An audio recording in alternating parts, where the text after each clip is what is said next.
अर्थी हाथ में लेकर संसद भवन के बाहर खड़े हैं यूपी की नगीना लोकसभा सीट से आजाद समाज पार्टी के सांसद और मुखिया चंद्रशेखर आजाद, जो अयोध्या की दलित बेटी को इंसाफ दिलाने के लिए संसद के बाहर प्रदर्शन कर रहे हैं और यूपी से दिल्ली तक बस यही मांग कर रहे हैं कि बेटी को इंसाफ दो।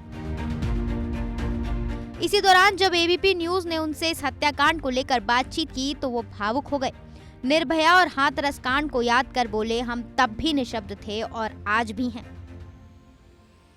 निशब्द हूँ, निशब्द था निर्भया पे, निशब्द था एक बेटी जो नए साल पे 12-14 किलोमीटर घसीटी गई, और निशब्द हूँ हाथरस के बाद इस बेटी पे जिसको 3 दिन तक जिसका संज्ञान नहीं ले गया और कानून व्यवस्था जिसका मजाक उड़ाती रही। 3 दिन बाद उसकी बॉडी जिस हालात में मिली, उसके परिवार के लोग देख के बेहोश हो गए। उसकी माँ जिसने उसको पाला था 9 महीने पेट में रह के, उसकी आंख टूटी हुई थी, उसकी टांग टूटी हुई थी, उसके शरीर से खून बह रहा था। उसका परिवार द्वारा बताया सामूहिक रेप हुआ था।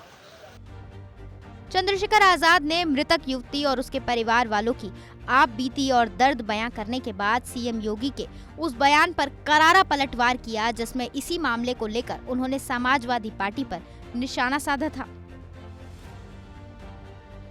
मैं तो ये सोचता हूँ वो बेटी नहीं, वो उत्तर प्रदेश की कानून व्यवस्था थी जो इतने बुरे दौर हाल में थी कि उसको देख के जानवरों को शर्म आ जाए, लेकिन सरकार को शर्म नहीं आई। कितनी चुप्पी है और मुख्यमंत्री कितनी जिम्मेदारी से एक दूसरी पार्टी पे ये कह रहे हैं कि उसके वो निकलेंगे कार्यकर्ता या उससे जुड़े हुए, लेकिन वो ये नहीं बता पा रहे कि आपका कितना बड़ा फेलियर है कि आपकी सरकार में एक बेटी जिसके साथ अन्याय हुआ है उसके परिवार के आंसू सूखे नहीं है और आपको कोई फर्क नहीं पड़ता।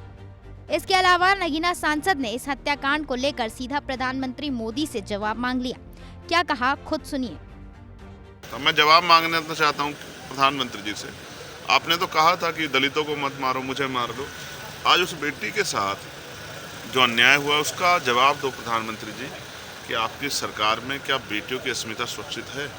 आप परिवार वाले, मैं परिवार वाला हूँ। आज सब बेटा बेटी जिनके यहाँ बेटियाँ हैं, जिनके यहाँ बहनें हैं, जिनके यहाँ माएँ हैं, सबके सामने सवाल है कि क्या बेटियों के साथ इसी तरह का जुल्म होता रहेगा? सरकारें उसमें निर्लज होकर चुनावी भाषण देती रहेंगी। बहरहाल प्रधानमंत्री मोदी से चंद्रशेखर आजाद को जवाब मिलेगा या नहीं, वो तो वक्त बताएगा।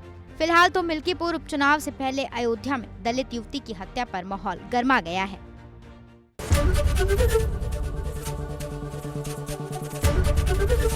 एबीपी गंगा, खबर आपकी, जुबान आपकी।